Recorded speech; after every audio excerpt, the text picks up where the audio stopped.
नमस्कार दोस्तों, स्वागत करता हूं अभिनेता ऑफिशियल न्यू में। हमारे चैनल पर पहली बार आए हैं तो हमारे चैनल को सब्सक्राइब करें और वीडियो के लाइक करें। ये खबर है खेसारी लाल यादव जी का गाना, जिस गाने का नाम है बबुआ के खुश कर दो।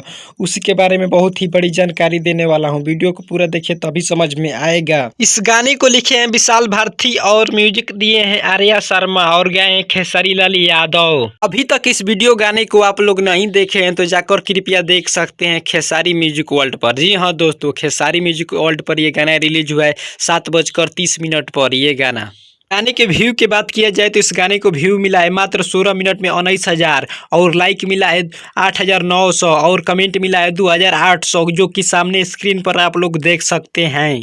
उम्मीद करता हूं कि ये खबर आप लोग को अच्छी लगी हो तो हमारे चैनल को सब्सक्राइब करें और वीडियो के लाइक करें और साथ ही कमेंट करें कि वीडियो कैसी लगी। मिलते हैं नेक्स्ट वीडियो में किसी और खबर के साथ। जय हिंद, जय भोजपुरी।